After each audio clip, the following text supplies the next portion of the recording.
आज की कहानी का नाम है जादुई आईना। एक बार एक जादूगर गांव में अपना खेल दिखाने के लिए आया हुआ था। जादूगर ने बहुत से खेल दिखाए और सभी लोगों ने खेल का बहुत आनंद लिया। जब जादूगर खेल दिखाकर वापस जा रहा था तभी उसके थैले में से एक आईना नीचे गिर गया। जादूगर को इस बात का पता भी नहीं चला। उसी गांव में एक लड़का रहता था। वह बहुत ही शैतानी किया करता था। सभी को परेशान करने में वह सबसे आगे रहता था। जब वह खेल रहा था तभी वह आईना उसे दिखा।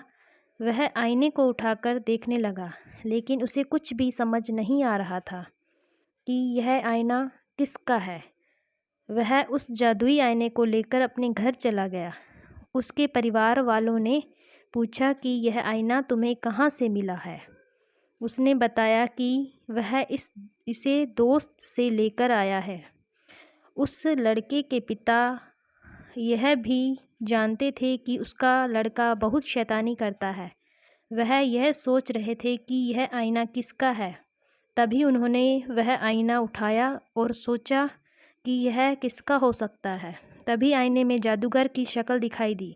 अब वह आदमी समझ चुका था कि यह आईना जादूगर का है, लेकिन यह आईना क्या कर सकता है यह भी वह सोच रहा था। जादुई आईना में देखकर उसने सोचा कि बहुत सा धन कहाँ है। तभी आईने में एक गुफा दिखाई दी। वह गुफा उस गांव से कुछ ही दूरी पर थी। वह आदमी उस गुफा के पास गया और आईने में देखा कि धन कहाँ है। उस जादुई आईना में दिखाई दिया कि उस गुफा की बाईं ओर का पत्थर हटाने पर गुफा के अंदर जाने का रास्ता मिल जाएगा। वह अंदर गया और देखा कि यहाँ तो बहुत सारा धन छुपा है।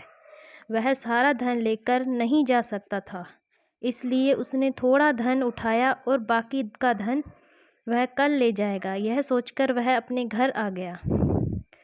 अगले दिन उसने अपने साथ बैलगाड़ी ली और उस गुफा की ओर चल दिया।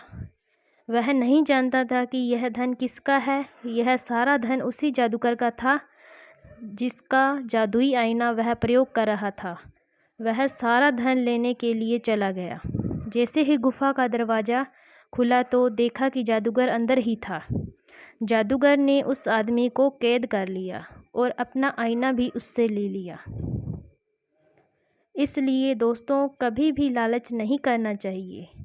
अगर वह लालच न करता तो कितना अच्छा होता, लेकिन इंसान बहुत ही लालची हो जाता है, जिसका परिणाम अच्छा नहीं होता। धन्यवाद।